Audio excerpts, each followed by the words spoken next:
Good morning, guys. So we're continuing this book. I kind of look like this guy this morning, right? I just put like a little mask. Anyway, I'm a little irritated today in the morning. One, because I think of how I slept. My left shoulder blade has a knot in it, so my left upper part of my back have a pretty bad knot in my back. So it's nothing little weed can't help. Totally kidding. Sometimes you can't just be still when that happens. You're probably better off going for a walk or something. Go stretch.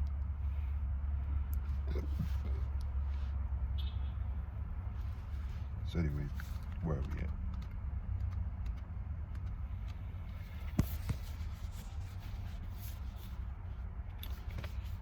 All right, the colonization of Canada. See, to turn this way, it's pretty hard. Both ways, actually. The colonization of Canada. In contrast to the U.S. campaign of extermination, the colonization process in Canada lacked the large-scale military conflicts that characterize the U.S. In quotes, Indian wars. In contrast to the U.S. campaign of extermination, the colonization process in Canada lacked the large-scale military conflicts that characterize the U.S.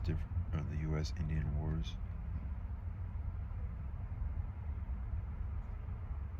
So that's a good thing, right? I guess it seems like they didn't have that much resistance in Canada, it's saying. Although many Euro-Canadians would like to believe that these differences in colonization lie in fundamentally different values, cultures, etc., they are no more than the result of differences in colonial practices rooted in basic economic needs and strategies. As can be seen in the aftermath of the U.S. War for Independence, there followed a period of rapid expansion and settlement. Following the consolidation of the 13 British colonies along the North Atlantic, and armed with a pre-imperialist thrust, the Monroe Doctrine and the ideology of manifest destiny, the entrepreneurs controlling the new state machinery dispatched their military forces rapidly across North America. Canada, on the other hand, did not fight a war for independence and remained firmly a part of the British Empire. As previously discussed, the first major colonization of what would become Eastern Canada was carried out by France. Between 1608 and 1756, some 10,000 French settlers had arrived in Canada. The French and Indian Wars of the 18th century resulted in the defeat of the French forces. The subsequent Treaty of 1763 established British rule over New France, now Quebec. With the Quebec Act of 1774, the province of Quebec was expanded. British criminal law established and the feudal administration implemented by France remained largely unchanged. Conflicts related to civil matters and property remained regulated under French civil law. The seigneurial system, a feudal system in which the land of the province was given in grant from the king to seigneurs, usually lower nobility and from the church, who in turn rented the land to peasants in return for an annual rent, called tithes, payable in goods of products raised on the land, was continued. As with the 1763 Royal Proclamation, the Quebec Act secured the loyalty of the French clergy and aristocracy in the U.S. War for Independence. As a result of the wars of the 18th century, French settlement had grown to 60,000 as soldiers employed by France swelled the French population. The expansion of the province under the Quebec Act had seized a large portion of the Indian Territory and placed it under Crown jurisdiction. Following the U.S. War for Independence, some 40,000 Loyalists fled the former British colonies and settled in Canada, occupying more native lands, particularly that of the Haudenosaunee. British colonial authorities went to some lengths to acquire land while placating the still geomilitarily important Indians. British colonial authorities went to some lengths to acquire land while placating the still geomilitarily important Indians.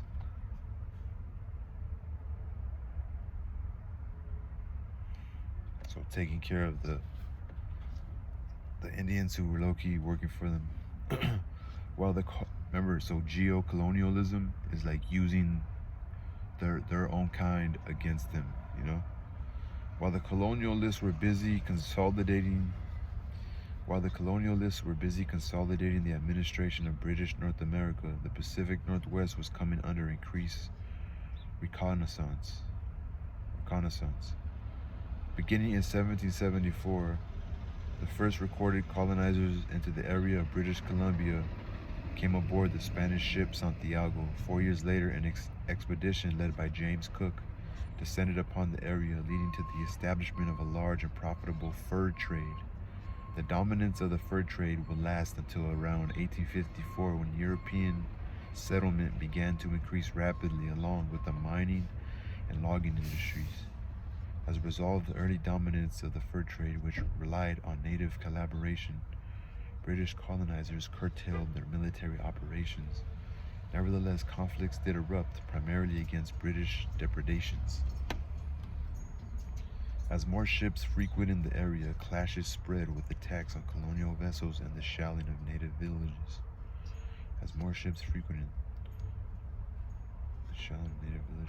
Even before European settlement in BC, the impact of the traders was disastrous. For example, from 1835, when the first census was taken of the Kwaku Nation, to 1885, there was between a 70 to 90% reduction in population from around 10,700. Where the fuck was that? From 10,700 to 3,000. What the fuck? From around 10,700 to 3,000. I guess he started with a bigger number first, so there's somebody right there. In an all too familiar pattern, the intrusion of European traders had set into motion disease epidemics even as early as the 1780s and 90s. In 1836, a smallpox epidemic hit the northern coast, and the fur trade was depressed all that winter and the following spring. Following an invasion of gold hunters into the region in 1858, one of the most devastating epidemics struck in 1862, killing at least 20,000 Indians. Meanwhile, in British North America, so when they're saying British North America, they're talking about the United States. So, because French took over where Canada is at. Meanwhile, in British North America, the geo-military importance of the First Nations was quickly being eroded. The geo-military. With the influx of loyalists after the U.S. War for Independence, the European population had grown and was strategically garrisoned in key military areas. Conflicts with the U.S. were predicted. As well as further increasing the European population in the region, the War of 1812 and U.S. policies of moving natives from the northern frontier had broken up the confederacies and greatly diminished the power of the First Nations in the area. After this, British colonial policies changed from essentially forming military alliances to a higher level of colonization through policies of breaking down the collective power of First Nations. Christianization and an overall Europeanization of native peoples was developed as official policy. By the 1850s, an instrument had been created to this end, the Gradual Civilization Act of 1857. The act was based upon the assumption that the full civilization of the tribes could be achieved only when Indians were brought into contact with individualized property. Any Indian, adjudged by a special board of examiners to be educated, free from debt, and of good moral character, could on application be awarded 20 hectares of land. Here, the civilization of the tribes should be read as the elimination of the basis of native cultures and de facto the First Nation as nations. So civilization, so they're saying, they're pretty much labeling them, wild animals, and that they're going to civilize them.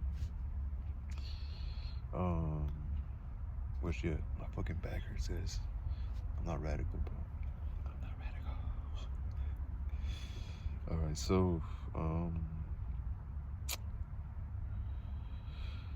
so, the 20 hectares of land were to be taken from the reserve land base. Okay, here the civilization, in quotes, of the tribes should be read as the elimination of the basis of native cultures and de facto the First Nation as nations. The 20 hectares of land were to be taken from the reserve land base, subsequently breaking up the collective and communitarian land practices of native peoples and replacing these with individual parcels of land. All the easier from the viewpoint of the colonizer to achieve the long-term goal of completely eliminating First Nations as nations and leaving nothing but dispersed, acculturated peoples to be assimilated into European society. The patriarchal dimensions of forced assimilation were also clear. Only males could be so enfranchised. A commission of inquiry had further recommended that reserve lands be restricted to a maximum of 25 a commission of inquiry had further recommended that reserve lands be restricted to a maximum of 25 acres per family, and that native organization be gradually replaced with a municipal form of government. At the same time, new methods in acquiring land were developed beginning in 1850 and continuing into the 20th century. A series of treaties were negotiated in which native nations ceded immense tracts of land in return for reserve land, hunting and fishing rights, education, medical care, and the payment of annuities. The first such treaties were the Robinson Treaties, which would be renegotiated in 1871 as Treaties Number 1 and Number 2. In quotes, the relationship between the immediate requirements of the internal imperialist expansion and the treaties is remarkable. The first of these treaties was sought, according to a 19th century historian's first-hand report, in consequence of the discovery of minerals on the shores of Lake Huron and Superior. The prairie treaties were obtained immediately in advance of agricultural settlement, and the treaty, which includes part of the Northwest Territories, was negotiated immediately upon the discovery of oil in the Mackenzie Valley. So it sounds like it was just a money grab. While the colonizers knew what they wanted in proposing the treaties, native peoples were unprepared for the duplicity and dishonor of the treaty seekers. When a commission journeyed to the Northwest Territories to investigate unfulfilled provisions of Treaties 8 and 11, they found that at a number of meetings, Indians who claimed to have been present at the time when the treaties were signed stated that they definitely did not recall hearing about the land entitlement in the treaties. They explained that poor interpreters were used and their chiefs and headmen had signed even though they did not know what the treaties contained.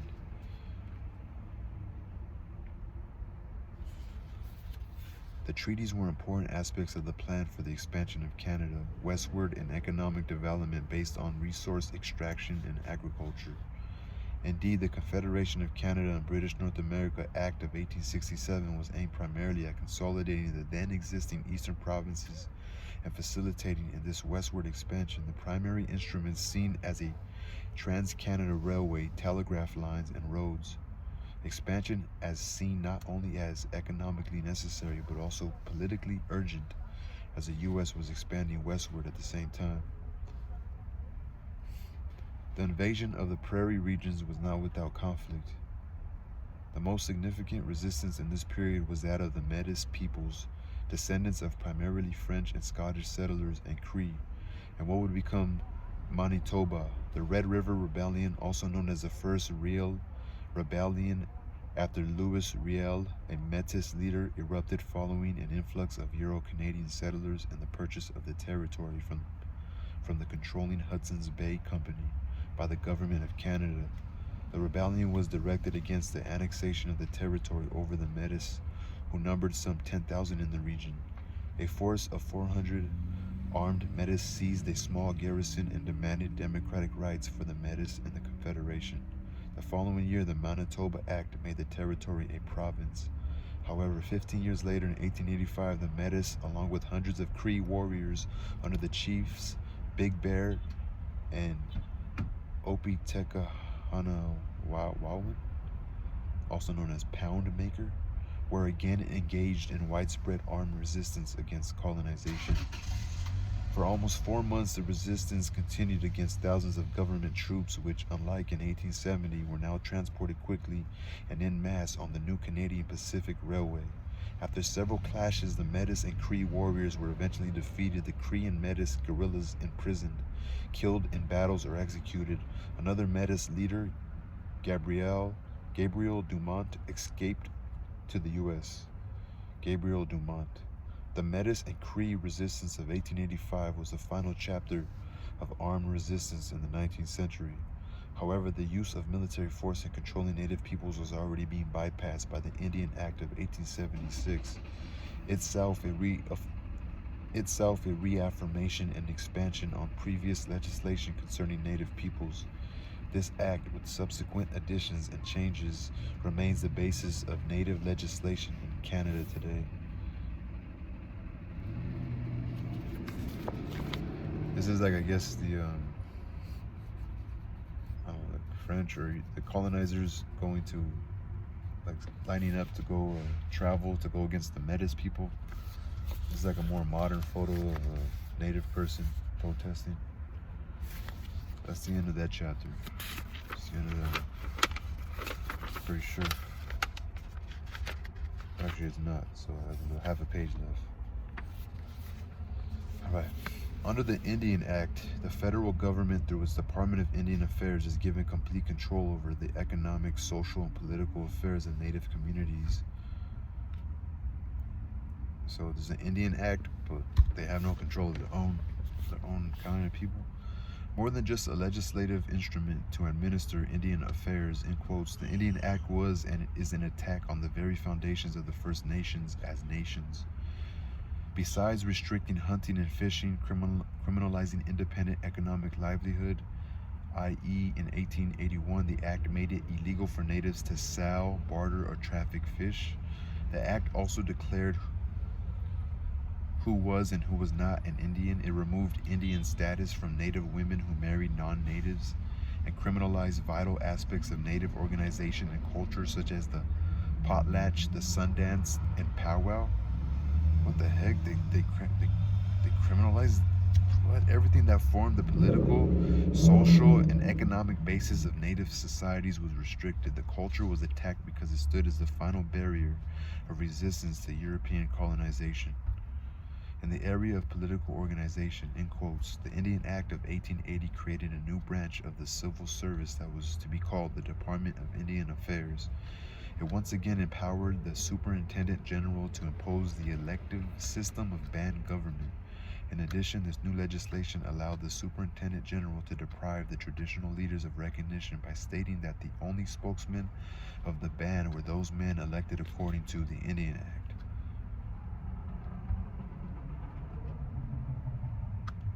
In 1884, amendments to the Act authorized the forced relocation of native children to the residential boarding schools, which were seen as superior to schools on the reserves because they removed the children from the influence of the native community. Isolated children in the total control of Europeans were easier to break. Isolated native children in the total control of Europeans were easier to break. Native languages were forbidden, and all customs, values, religious traditions, and even clothing were to be replaced by European forms. So this author, he calls them Europeans. I guess these people who colonized the North Americas, he calls them Europeans, not Americans or Canadian, Indian. Sexual and physical abuse were common characteristics of these schools, and their effects have been devastatingly effective in partially acculturating generations of native peoples. The Indian Act followed earlier legislation in that the long-term objective was the assimilation of Christianized natives, gradually removing any special status in quotes for native peoples and eliminating reserves and treaty rights, all of which would make the complete exploitation of the land a simple task. As part of this strategy of containing and repressing native peoples who did not assimilate and who were thus an obstacle to the full expansion of Canada, the Indian Act also denied the right to vote to native peoples and implemented a pass system similar, if not to the forerunner to the pass laws in the Bantustans of South Africa. It should also be noted that Asian peoples were denied the right to vote as well and were subjected to viciously racist campaigns in British Columbia by both the government and the labor movement. Only in 1950 were Native and Asian peoples given this in quotes, illustrious right. So that's the end of that chapter. Peace.